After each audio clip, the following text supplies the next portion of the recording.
this session in conversation, where we are having Menka Shivdasani, eminent poet, journalist, translator, in conversation with Urna Bose. So I would start off by introducing Urna Bose, who is an advertising professional, writer, poet, editor, and the winner of the Enchanting Editor Award 2019.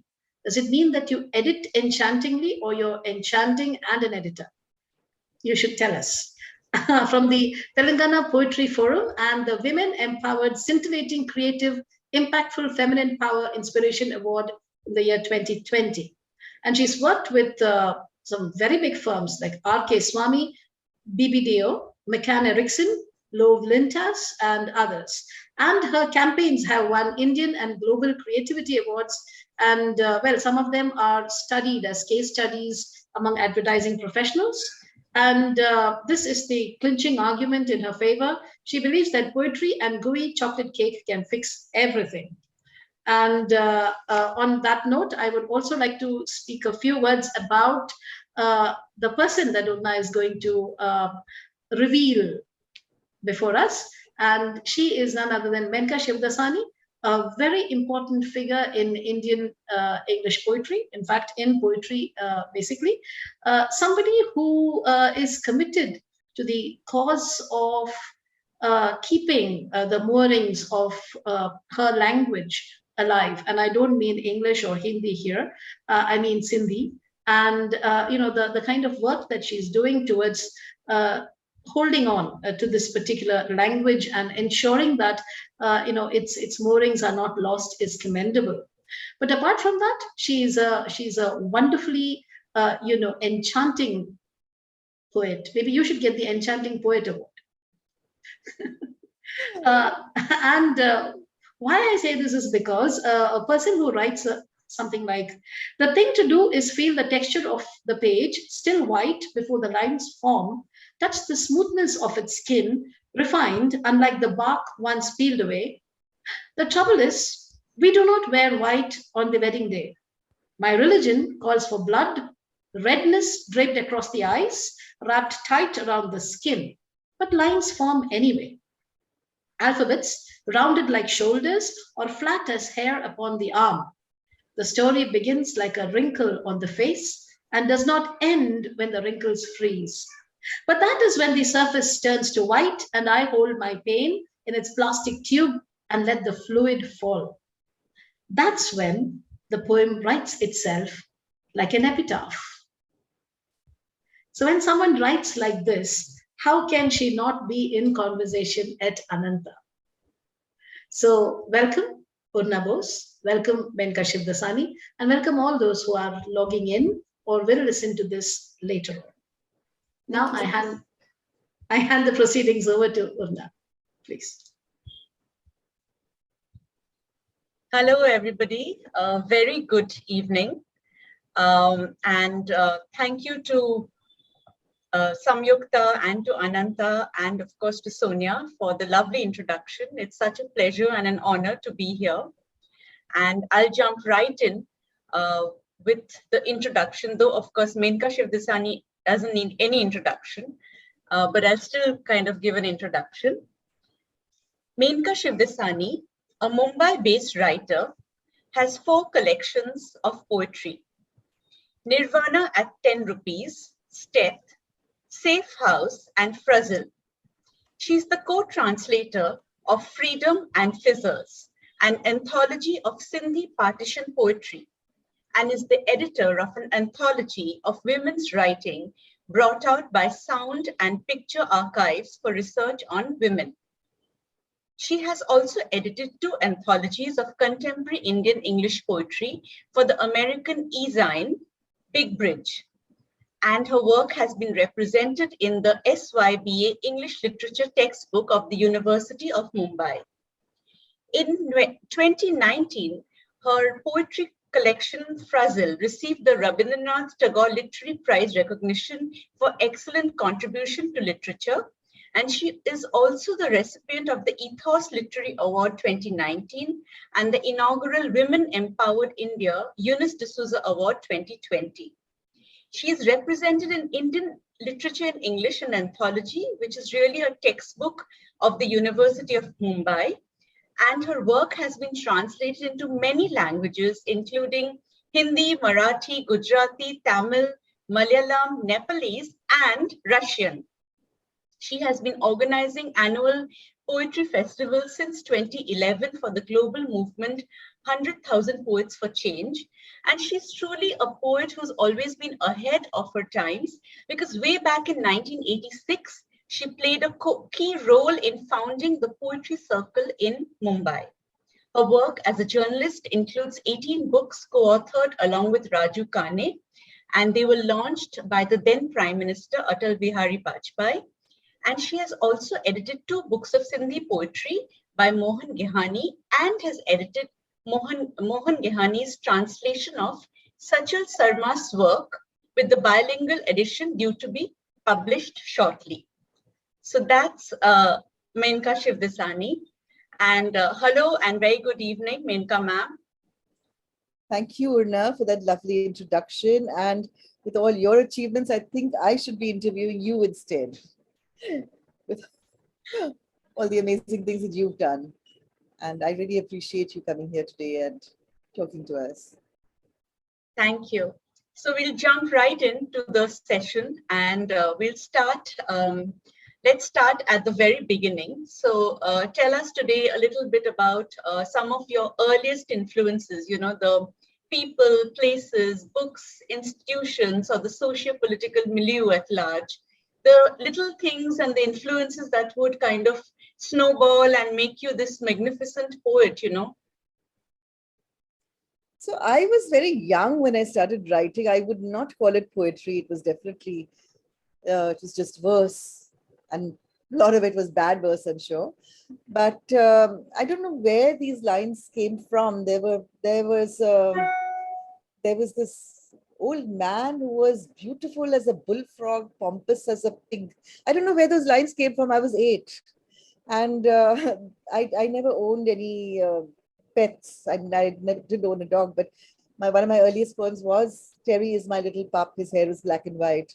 And when he rolls about in mud, he always looks a sight. So, you know, I think it was just a lot of reading that one does. As I used to read, Edith Blyton, of course, was everybody's favorite children's author at my time. And I would read whatever I could get my hands on. My older brother's English textbooks, for example, as soon as they came, I would sort of grab them. And the sea was always a presence, because I lived very close to the sea at Marine Drive, and I could step out on my balcony and I could see the waves and in the different moods of the water. And growing up in Mumbai, going to a convent school, I think English was a language I grew very comfortable in. And also the city, as I grew older, I found the excitement and the buzz of the city, but it was a very contradictory reaction. I would want to run away every chance I could get. The biggest influence, I would say, was a lady called Rajika Kirpalani, who unfortunately died at the age of 26. Yeah, she was 26 when she died of a cerebral hemorrhage. She was a journalist. She read my poems. She was the one who got them published. She was the one who went to editors and said, you must encourage children. If you don't encourage children, whom will you encourage? And it was thanks to her that my poems found themselves in newspapers when I was 8 and 9 and 10. And today, when I think back on the kind of work I do, I know that working with children is important to me, which is where my 100,000 Poets for Change Festival has a major children's event every year. So yes. A lot of different influences and confluences. Yes, that's true. Yeah, that's true. We are always an amalgamation of various different factors and people and influences. So do you remember the first poem that you kind of wrote? Do you have any recollection of it, or? No, the earliest ones I can think of are the Terry is my little pup poem. I probably have a clipping of that somewhere in one of my old yellowing files. It's probably still there. And there were poems about the sea, and poems about nature. But like I said, it was all just, verse. And it took a long time for me to understand that poetry was something completely different. That it took far more to write a poem than one thinks is possible at the age of 6 and 7.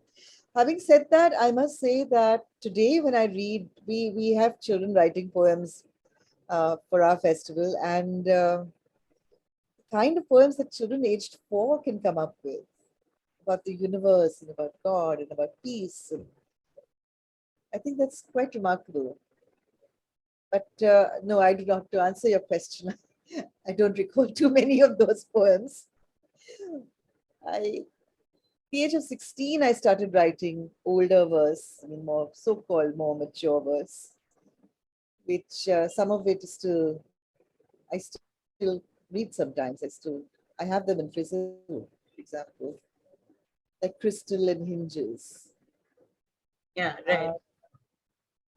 So those were among my earliest, older in poetry. I was, for a long time in my final year of school, I was not too well. So I think the body also became something that I talked about. Hinges is a poem that comes from that experience. Uh, so people, I think we all love your poetry and we've all read your poetry, and but not many people know about this other life that you have lived. And Walt Whitman writes, "I am large, I contain multitudes."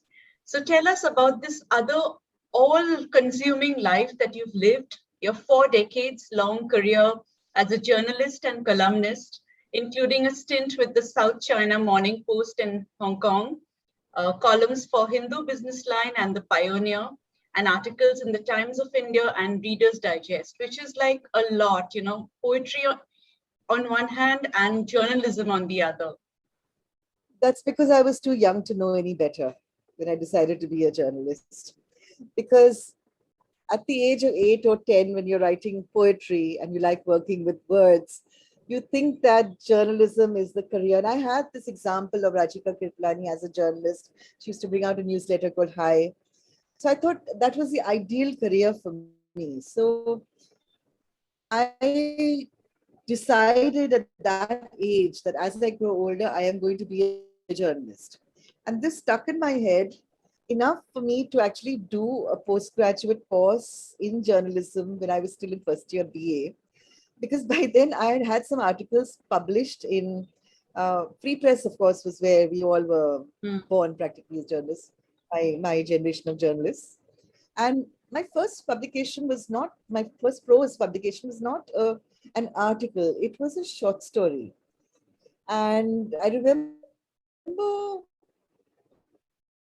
I was, 17 at that time, and I was looking at the newspaper in the morning. I was still groggy over my tea.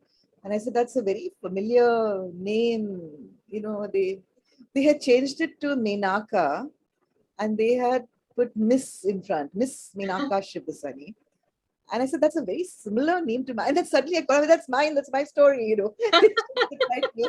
And but after that, I decided to write for magazines. Eve's Weekly was a magazine that I wrote for in very early days.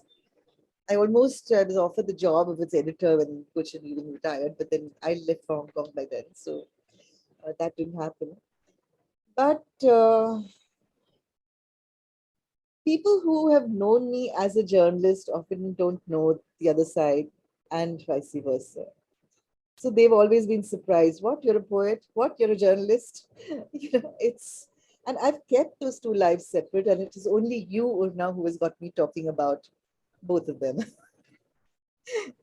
So it is something I try to keep apart because they are very different sensibilities and very different experiences. Because as a poet, you need to constantly move inwards and shut out the noise and the clutter. As a journalist, you have to welcome it. You have to bring in the world. And I think with a lot of my imagery, I think that the influence there has been that I notice that I use the world outside me to speak about internal processes of feelings. And I think that happens quite a lot in the earlier work. But yeah, they are very, very different. I I've learned to compartmentalize. Yeah, There which, were some experiences that did creep in, like definitely my feminist poems, I think, come from my experience writing about women's issues in the 80s. 82 was it? Well, we started the afternoon dispatch and courier with Behram Contractor. I was the editor of the women's section. The feminist movement was very strong in Bombay. And I didn't see why we should be wasting good newsprint on fashion and cookery, which is what my editor wanted me to do. So I would write a lot about women being raped, murdered, committing suicide, the issues that, injectable contraceptives. There were so many things that women were talking about. I also did a story on drug addiction, which had me going to different by lanes and gullies of Bombay, meeting drug addicts, meeting peddlers, and that came in some of my poems. I don't think it was ever a cause I wrote about, but certainly it informed. The journalism informed. I traveled to Devrala where an 18-year-old girl had committed sati, Roop Kanwar. And these things angered me, and that anger, I think, came out in the poetry, which is probably one of the few good things that happened with the journalism career. yeah, yeah.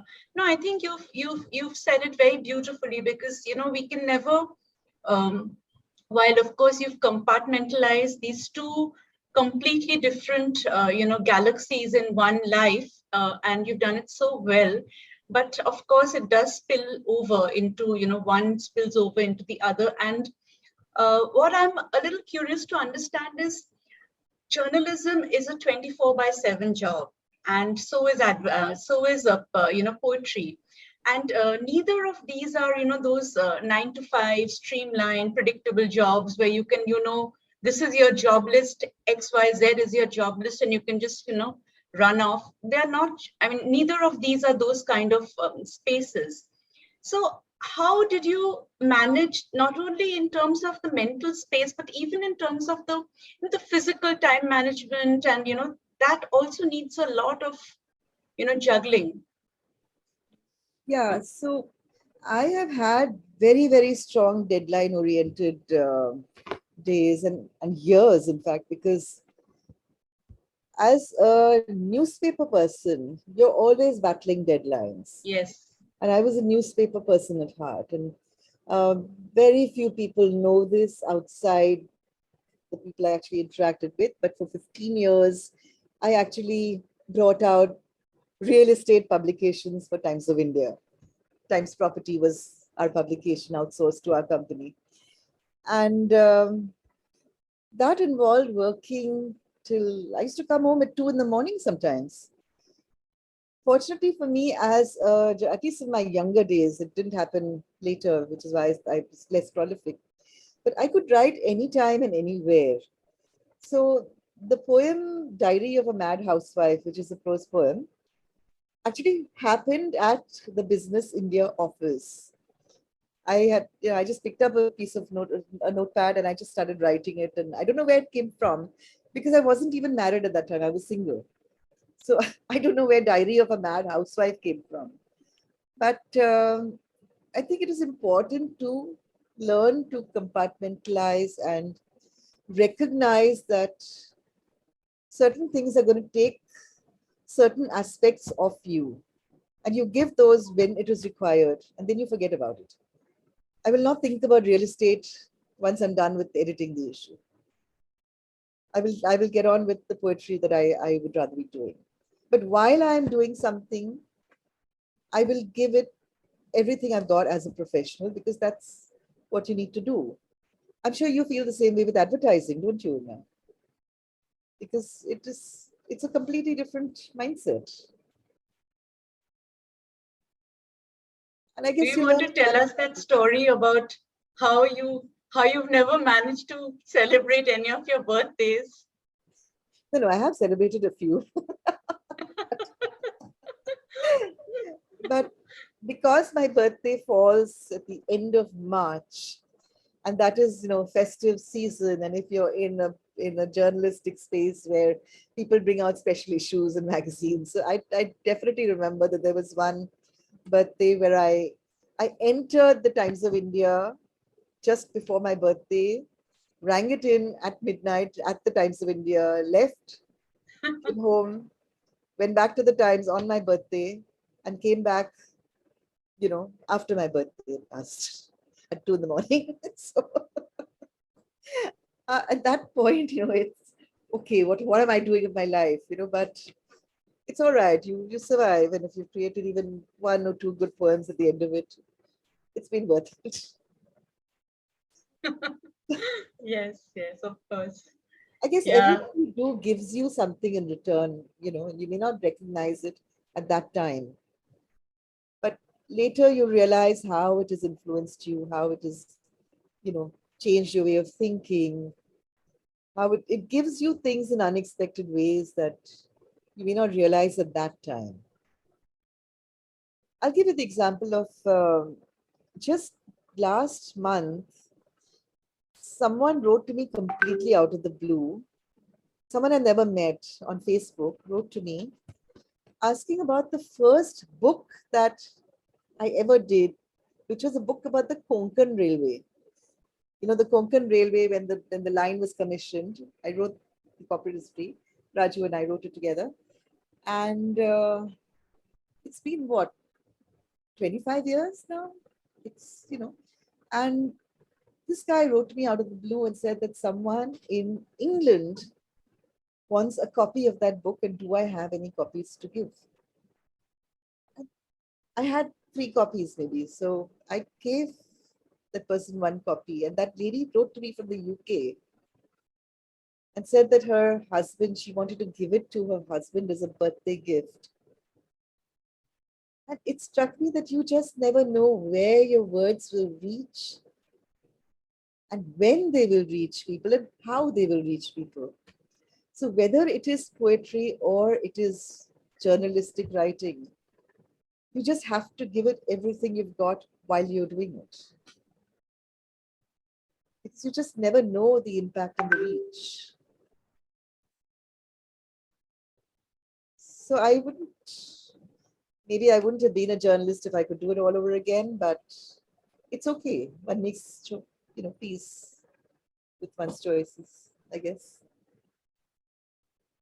And I think that your language, the way you use language is very very you have your own have your own evolution of the way you write your poetry, and it's very it is a strange amalgamation of different kinds of things, which has come from your other life, which is your journalism. So in terms of language, do you want to break it down for us to tell us how you feel that, because journalism is a world where you have to be very conscious of every word you put out, and there is a certain brevity, there is a certain a certain censorship you kind of build inside your own head in terms of the words. In poetry, there is a certain amount of indulgence, and you can kind of play with ideas and concepts and the way you want to use the metaphors. So do you want to just deconstruct for us how you feel your language has kind of evolved because of the journalism in your life? Don't you think poetry also is something that is requires brevity and structure and careful thought? You can play with words. You can let your imagination go wild, but finally you have to bring it all together and make it work as a poem. If you just let it go wild and do not yoke it back, you're probably going to end up with a bad poem. So the trick is to know when to be able to let yourself go and when to harness it in. And with journalism, I think it's the same thing. You have to be very clear about what you're saying. You have to ensure that nothing is misleading, or nothing can be misrepresented or misunderstood. And it's the same, I think, with poetry. It's just that I'll allow my imagination far more freedom, and I'll allow it to tap into my subconscious as a poet. As a journalist, it is the exterior. It is, I'm talking to you to tell your story to someone else. As a poet, it is, I'm talking to myself to tell my story. But I have to ensure that it's in a language and a format and a frame that someone else who is not me can at least begin to glimpse. So I think there are a lot of synergies in both. It's how you treat them in your life. Yeah, you've said that beautifully, and it's so true for your poetry. I always feel when I read your poetry that somewhere the personal becomes the universal, and it happens in such a organic way that I'm always, left gasping that, where did the personal just kind of morph into the universal? And I feel that it's my story. It is that me that she wrote about, which is really the power of beautiful poetry. You forget the poet in somewhere you kind of feel that was the poet thinking of me when she or he wrote it, because that's the way it resonates with you, at a very deep fundamental level. I'll tell you what happened when I was about 17 and I met Mr. Ezekiel. I wrote this poem that I thought, at 16, you know everything there is to know, right? And you have experienced all the grief and horror of the world, and you can spout it out in the best possible way, right? So I wrote this poem that I said is a fantastic love poem, but it's too personal to show him. I said, how can I show it to you? And he just looked at me and said, Menka, don't be ridiculous. What are you writing about that 20,000 other people haven't experienced? We are all experiencing the same things. We are all experiencing love. We are all experiencing anger, fear, hatred. It's one story, just told in many different ways. And that's when I realized that it has to be. It's never just personal. Sometimes people say that a woman's poetry is not necessarily as good because it is personal, because it is confessional. But I think that's wrong. I think personal poetry plays a very, very important role in defining humanity for us. It's because you, as a poet, have experienced something that you can help clarify it for someone else. I'm not talking about me, I'm talking about poets who've been through things and I have learned from them, because I'm feeling the same way. What I felt and learned from Sylvia Plath when I was 18, 19. Yes. Was, I could feel what she felt many times, and it was strange because her diaries, her journals, the journals of Sylvia Plath, I used to open it at any given page, and somehow magically it would speak to me of my exact emotions at that moment. It was very strange, but that's what happened many, many times. So I really think we all are much closer than we like to believe we are, and more connected in fundamental ways. Yeah, there is this beautiful osmosis. You've put that so beautifully. There is this osmosis which we are never able to figure how it happens or piece it together. It just, it just kind of flows. So speaking of Nissim Ezekiel, do you want to tell us a little story or two about, how he kind of mentored you and he would be there for you?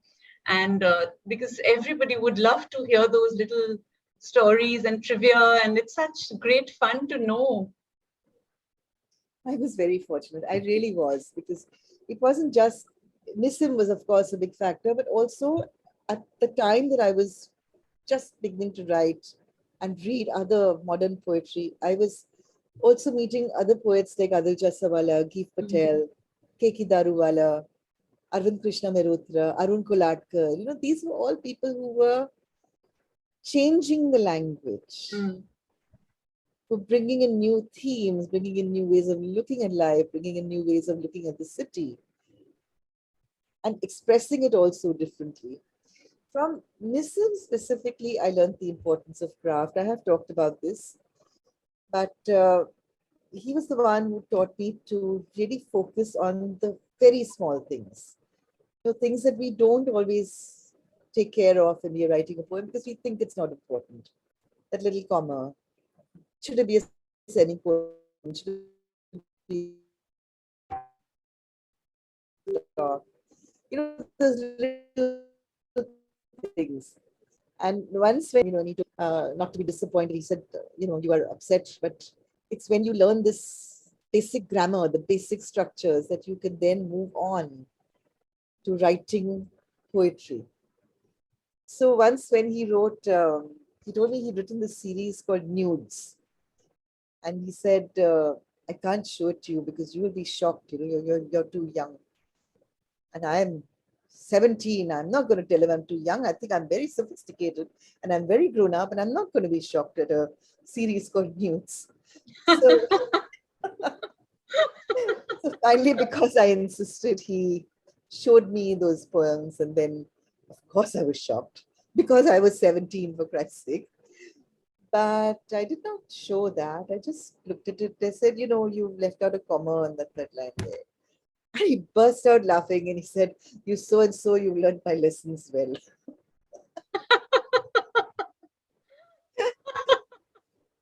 But yeah, there was a lot that, I did learn from just watching writers like Nissim, like the others who were changing language, the clearinghouse poets in the 1970s.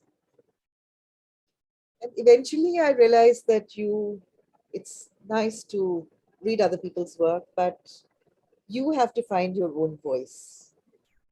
So you asked me earlier about, my way of writing, and I don't know where it came from, but certainly I felt that imitating someone else is not ever going to work. You may like something, you may be influenced by it, you may keep going back to it mentally, but you cannot let it be someone else's voice that you are speaking. It has to be your own. And the frustrating thing about that is that the moment you think you found your voice, it changes. So then you don't recognize it anymore. But all that is a sign of growth. All that shows that you are not, complacent. You're not dead as a poet. Hopefully you still have a few more poems in you before it's time to go. So yeah, there have been good moments. There have been difficult moments. There have been moments when I thought I'd never write again because for 2 years, I didn't write. When I was a journalist at Midday, my first job, my first full-time job, I did not write anything. The only poem that survived that time was Stet, which is about editing, being a sub-editor, and how it could destroy you. If I may interject, there are audiences on Facebook asking for your poems. Oh, to read something. Yes. So, Might I add? Yes, please. So Urna, is there anything you particularly... Would you want to read about the mad housewife? Okay, I'll have to read. Let me see if I can locate it.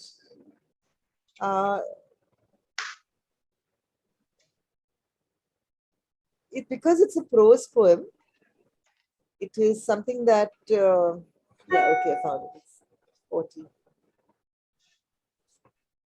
So my book, Fraser, is actually a I didn't call it collected works, but it does have poems going back to 1980.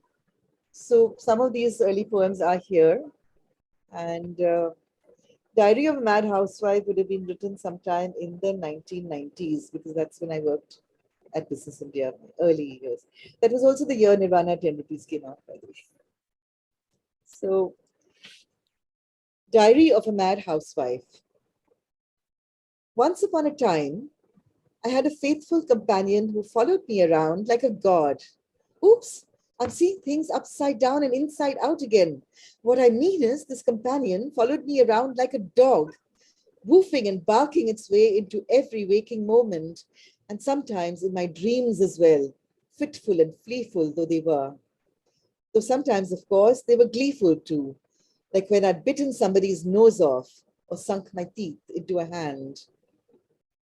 And since they say that you and your dog eventually begin to look like each other, I began to sprout a few canines, and my nostrils flared like balloons.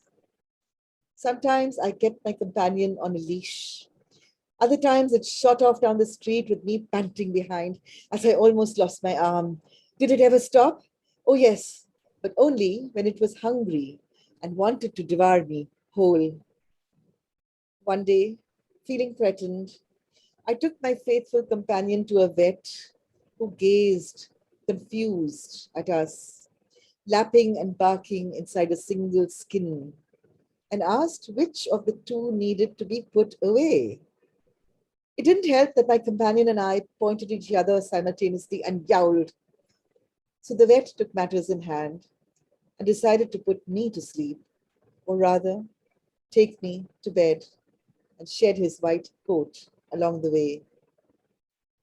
I woke up one morning and found my faithful companion had died quietly in my arms.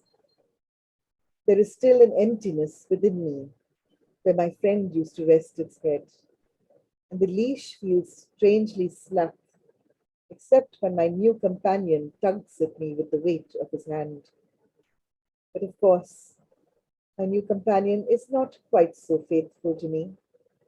He is a vet, you see, and there are so many traumatized creatures baying in this world. He helps them all for a price, naturally, while I, under his expert care, pretend to be perfectly well. Oh, wow. So I don't know where that came from, sitting in the Business India office. I'm sure my editor would not have approved. That was really quite something. Thank you. Is there anything you want me to read from Frizzle, Sonia? What do you want me to do? Read newer poems or something from Frizzle? Let me read the clinging vine. Sorry? I'll read the clinging vine. Shall I read the clinging vine? I think we could do that. So this is the poem that started off with me uh, thinking that at a certain stage in her life, no one will speak to a woman except when someone has to be fed or someone has to be paid. And I just had this very strong visual image of plugs, plugs in the wires just curling back and everything just coming back to a standstill. So this image of some appliance just stopping, which is how the poem began, but it didn't happen that way. Sonia, the other day we were talking, I think Shikandin was saying that the poem just took on its own personality. So the clinging vine did that. Put her in cold storage. Let the grey metallic doors shut upon her. She will taste good when the time is right. Toss her into boiling water, so red and soft, till the skin splits and the juices ooze. De-seed her, gently roast the flesh. A bit of garlic is always good. roughly minced, spluttering in hot oil. For perfect partners, try some ginger shreds. Lastly, put her into the shiny processor. Choose the blade with care to ensure the texture's right. Chunky bits are perfect for the salads. But puring makes her smoother down the throat. Appetizer, main course, take your pick. The dessert waits. Wow, I that was really, amazing. I really don't know where certain poems come from. Um, there is, okay, these days I'm washing a lot of dishes because I don't have any help in the house. So this is a poem that came from a similar experience. Every woman is an island. Oh, I love this one. Yes, please. Beneath the hubbub of the kitchen and the mountain of dishes is a dark, brooding space that rises above the sea, where the gulls scream and kites soar unseen, and the wild wind skims along. This is the space that withstands everything, the waves slowly chipping its silences. The chug of the motorboat invades the rocky shores. The occasional ship runs aground. And should a tsunami churn its way from the deep, devouring everything in its wake, she will fold in on herself, tuck in her piece of earth, and change the contours of her geography. Wow,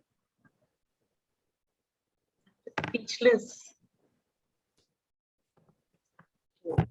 Sonia, did you have anything in mind? And how much time do we have? Oh, we have quite a lot of time, ma'am. No worries. We have another 15 minutes to go.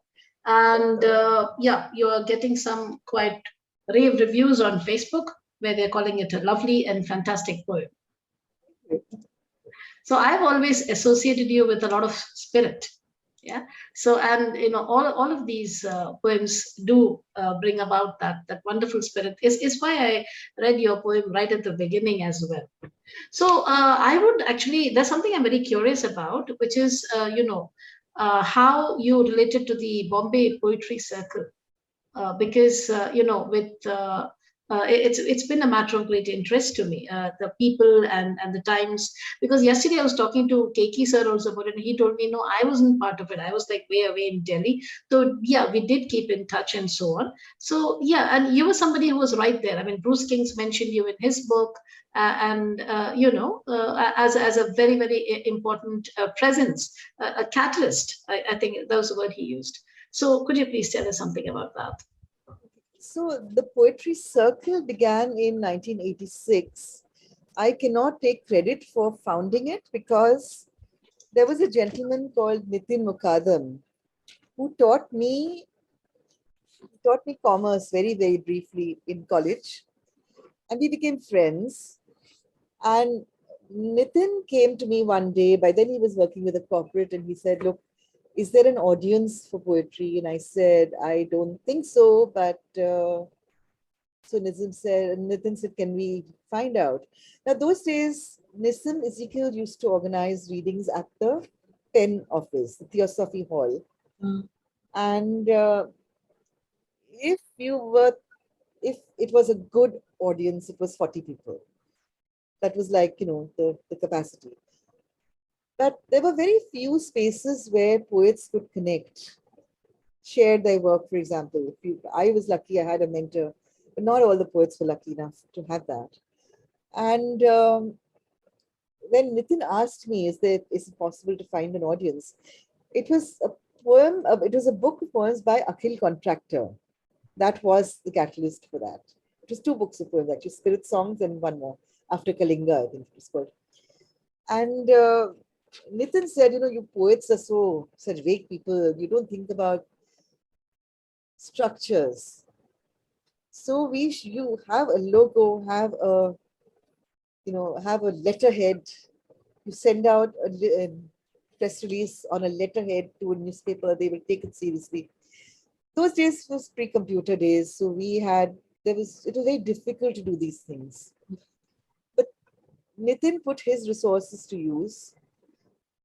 Akhil had the motivation because of that book. I knew everyone there was to know in the poetry landscape at that time. So I spread the word.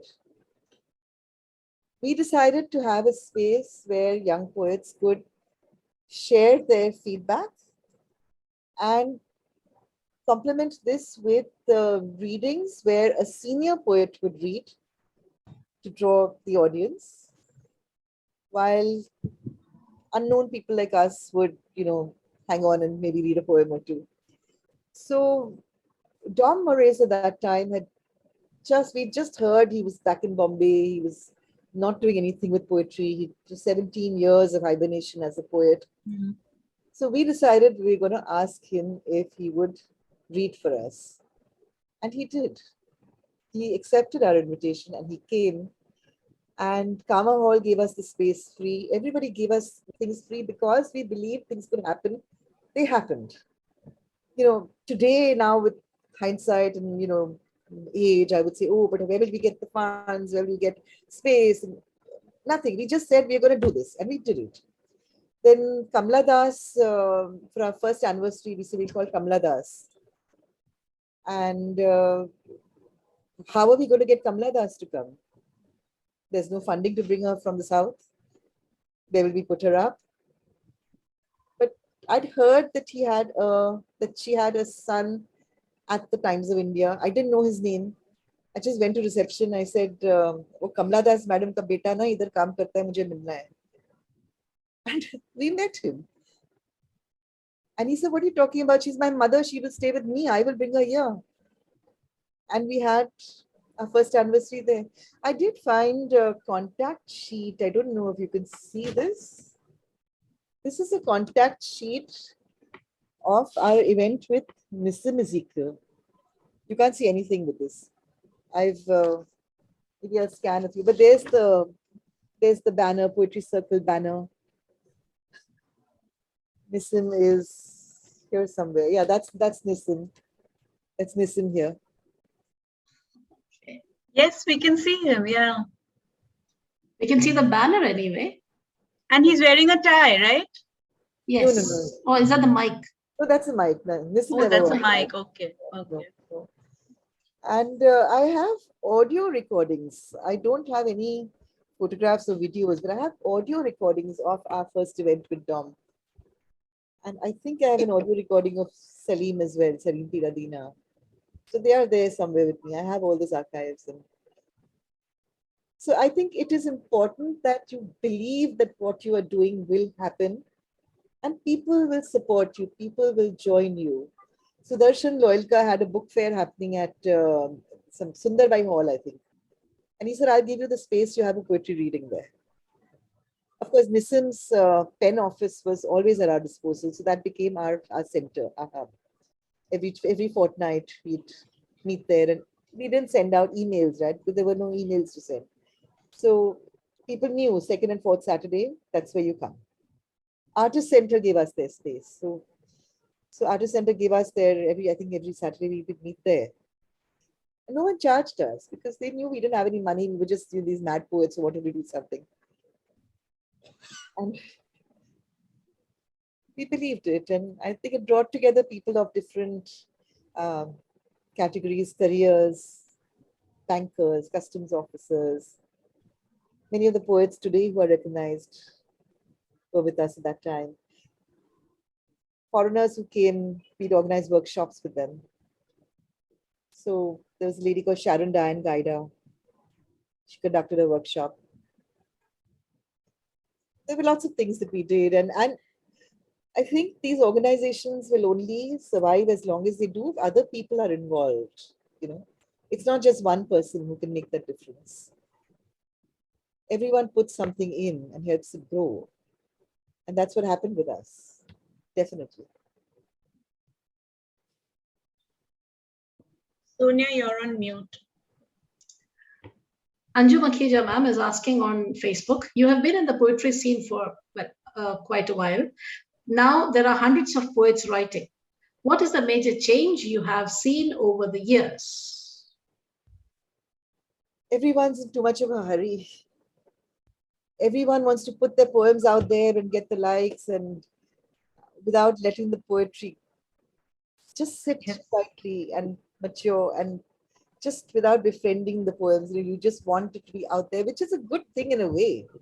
It's a good thing because otherwise your poems can languish for years on end, like it did with me and with some of the poets I know.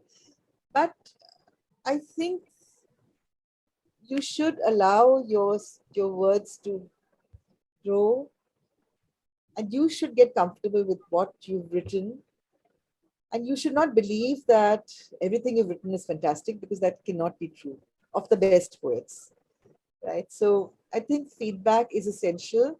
Where internet gives spaces for feedback, it's a wonderful thing, and it's important. Where it brings us all together from different cities is great. But I would say slow down. I think that's the biggest change. You need to slow down a bit. Maybe not as much as me and have 10 years gap between books, but I think that is important. I would like to ask the audience if they have anything to ask Menka ma'am. Yes, I do. Yes, shut it down, please. Yeah. Yeah. Hi, Menka. Nice to see you face to face.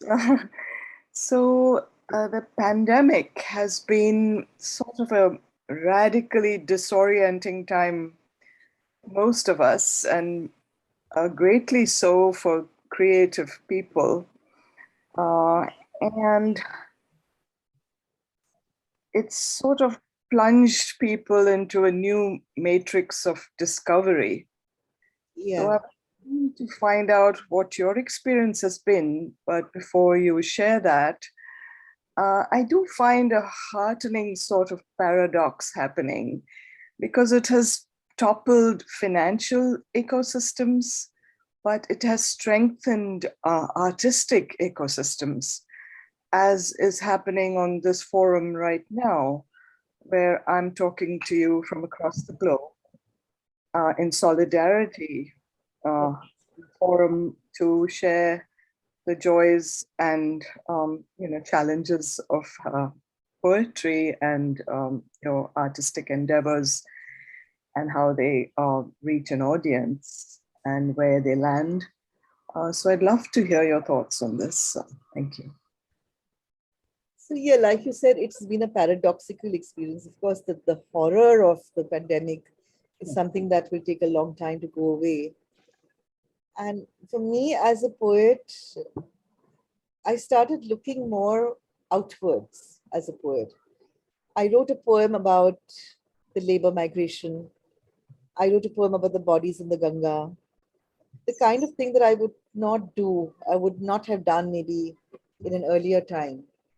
It just made me far more aware of society in different ways. Feminist writing, women's suffering, women's dowry, that's all that, the things that I responded to. But now I found myself responding to newer things, because it impacted all of us as humans, and while you say that it's brought us together as equal, the artistic structures strengthen that. That's, yes, very true. The flip side of this is that corporate funding for the arts may have suffered. Absolutely. So if you're looking to organize some event or festival, or it's less likely that people will support you, because everyone's cutting back on their funding. Right. Purna will probably have something to say about that, being so closely connected with the corporate world. Yes, it's been really shattering for the corporate world and for our systems, for our, financial systems, and everything's just been going, everything's in a tizzy right now. And it's been very, well, people have lost jobs, livelihood. It's been very, very serious. And let me tell you, when people say that the pandemic is an equalizer, it's not an equalizer. Ask the person who is at the lowest end of the spectrum, who doesn't have a job, or who's lost her job or his job, or who didn't know how to kind of earn and had to kind of migrate. That's not the same for other people. That doesn't, I mean, a lot of people have just been staying at home, or we are just kind of homebound or whatever, and we think that the pandemic is an equalizer. It's not. People, it's been shattering. And like I heard this thing about how like in Bombay, like I'm just talking about Bombay right now, lots of we didn't have our domestic helpers, and all these domestic helpers were feeling so helpless, because they felt that what is this disease that rich people are flying to different places, they're coming back with this disease, and they are nicely cooped up in their houses, and we who work for them, I'm talking for the domestic helpers, we don't get to go and do our work. We are losing our jobs. So what is this disease, So it's been a hard time for a lot of people. And yes, art is bound to suffer in some way. Like Menka ma'am said, we are losing out on funding, and people are not willing to come out and help you financially, simply because they don't have money themselves. The money is just kind of dried up in these 2 years. And I just hope that while we heal, we take the lessons ahead with us. We should never forget the lessons of the pandemic. And also what happens is that so many women have already been writing or whatever artistic pursuits they may follow, with painting, so many of them do it with the difficulties and pressures of running the house. Yes. Now in a situation where, and often without the family support, women writing without their husband's knowledge and trying to, find their space. But today in a situation where you're running a house, you're washing dishes, doing the kind of thing that someone's always helped you with, where is the space for that creativity? Where is the mental space for that creativity? And the other thing that I found myself thinking about was when I had COVID, I suddenly started thinking of all the fragile creatures in the world and how we needed to nurture each other. How, I started thinking of the environment, because that was this fragile creature that needed nurturing. So that's the kind of poetry I began writing. So it's changed me as a poet as well, I think. And Shivakami ma'am would like to know why it is that we don't seem to have this kind of poetry circles developing the south of the Vindhyas, though we seem to have K. Srilata, Menka Kandaswamy, Tishani Doshi, and a few more other poets. Why is it that there is not a unifying kind of a tendency among poets? I really don't have any answers to that. I think that the problem is that as a poet, you have to be completely centered on yourself as a writer, as a person. And creating an organization requires you to be thinking of a larger, milieu around you and making it happen against all the pressures of not having funding, not having spaces. So while you may want to do that, physically it is not, it's not feasible very often. But in spite of all that, I think we have quite a few communities. I think there are communities that are being built up. Shivakami, you've been a pioneer. Yeah, and there's a poetry chain in Trivandrum that's been running for ever since, by Gopi Krishnan Kotur. They still meet. May I interject here a bit? I'd like to Sure. add in my 2 bits. Yeah. Is that all right?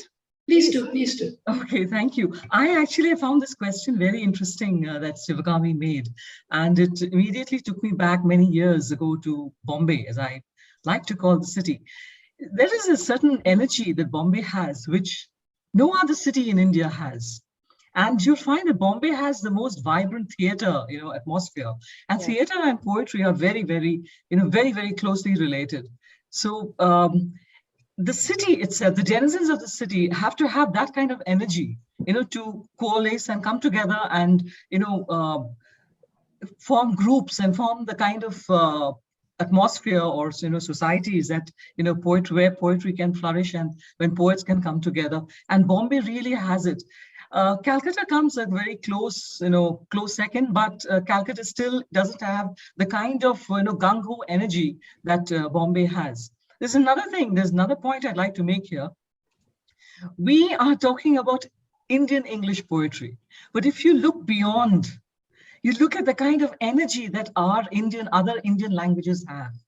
The poets actually are all connected, and there are societies, the poetic societies and poetic things happening there, and they are making very large strides, and they are really, they are experimenting both in prose and poetry, and I feel, it's my personal belief that, in the other Indian languages, fiction and poetry have really made leaps and bounds, whereas we are still constricted, when we who write in English, which is also an Indian language, and we have Nissim Ezekiel, as a profound and fabulous example, how Indian, and we also have our native English speakers here, the much loved Anglo-Indian community. So I keep, I always remind people of that. So this is what I wanted to say, that there are two things. One is the energy. So it could, this poetic thing that, Menka has been part of could only happen in Bombay. Yeah, may I respond to that? Yeah. So, yeah, I'm a poetry circle alumnus from the early 90s. And I do agree with this comment. And it's Bombay's very grungy aesthetic and, belligerent swagger that never quite leaves you. And it has stayed with me so many years later. And I think even memory forms quite a fabric that unifies poets. And I True. have reconnected with so many after decades. And it's the poetry that ignites that flame again, and it's very much alive. So I find there's so much hope in that. And it takes a Sonia Nair to show us that darkness is really light unseen. She shows us that with every session. So I think she deserves I huge agree applause with her. from all of us. Yes, truly. There's Yeah, also the that's all I Kritya wanted to movement. say. So there are many of these attempts to get poets together. And I think that's, they may not all survive. Some of them may be informal. Like we had a multilingual group in Bombay. Shigandhan mentioned regional poets. So we had a multilingual group of about 8 or 10 people. Dilip Javeri used to come. He was the one who introduced me. There was a Bangla writer called Mandira. So we would meet in each other's houses once a month. So you would host everyone else once a month, and we would share our work.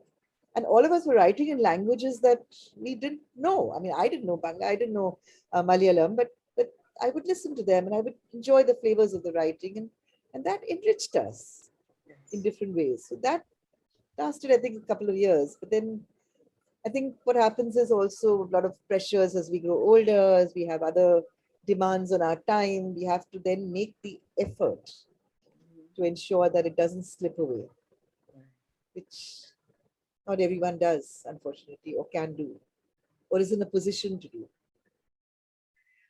So we are kind of running short of time. So if you could wind up. Yes. So, would you like to read, since we're speaking about Bombay and which is our common love, and clearly so many people feel for our city. So would you like to read a poem for our common love?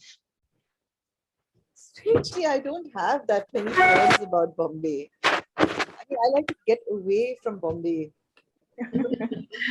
Anju Makhija ma'am seems to think it is basically also because Mumbai poets tend to be competitive. I'm not saying anything there, Anju. She's not going to confirm or deny. I think that today there are so many poets writing, there are so many spaces that one is jostling to get into. So yes, I guess there is a certain amount of fight for your space, but I think I don't think you should waste your energies fighting for your space. I think you should focus on writing good poetry, and someday someone will recognize it. And even if it's just that one person who recognizes it, it's fine. So I've never wanted to, feel, I have in a way been at the center of communities and groups in different ways, but I personally feel very sort of like, I'm in my own zone. And I don't want to even get into a competitive landscape because it's not worth my time. It really isn't. So you want me to read a poem about Bombay? I don't have a poem about Bombay that I can read, I can find right away. Then let's have something that comes close enough. There is a poem I wrote about loneliness in Bombay. This Bombay is so crowded and busy and whatever, but when you're alone, so I wrote this poem when I was sitting in complete darkness for 2 hours, and then I wrote a poem called Red Riding Wood. This is not a recent poem. If you prefer I read something more recent, I'll read something else. But no, that should do. Sounds quite promising. Red Riding Wood. At this moment, there is nothing. The telephone sits, waiting to be shuttered. The wire hangs limply from the wall, and the brick has come up again around her head. An aimless wanderer strolls down across the cheek, stopping on its saline path, then moving on. Two bodies lie entwined upon the beach like in a C-grade Hindi film. At this moment, they are all remote. The sheep who bleat in the night till she loses count, the hare and tortoises who infuriate her world, and the rats scrambling up their ladders. She has shut the door upon them. She scratches the wood like some forgotten bitch. To kick a door is simple, to turn a latch is not. The paint flakes, but her soul is made of teeth. Once upon a time, there was him, strong as a forest, full of fireflies and mysterious silences. She set herself on fire, burned him down, then rose from the ashes, Red Riding Wood, gave herself to every wolf in town. That old woman whose teeth are lying by the fireside, was she an ancestor or simply an innocent locked in a time capsule? The canine at the doorstep says nothing. It has slunk into the woods. Wow. That was That spectacular. was completely different kind of poetry. But maybe that's for another time. Thank you very much. Purna, any closing remarks? What a lovely evening it has been. I don't know. I think it's a Monday, as I told you, Sonia, and I've been, I sneaked out of office, wriggled out of a meeting. But this manic Monday has become a magnetic, momentous Monday. All thanks to Menka ma'am and you, Sonia. So thank you for having us. And I wish you and Samyukta and Anantha all the very best. And thank you for bringing in so much of light into our lives. This has been lovely. Yes, really, Sonia, that you put this whole thing together is quite amazing, and you do it so flawlessly and you look so relaxed. I don't know how you do that. And Like I Una, I mentioned in can't the tell you how beginning, sorry. like I mentioned in the beginning, that's another name for tired.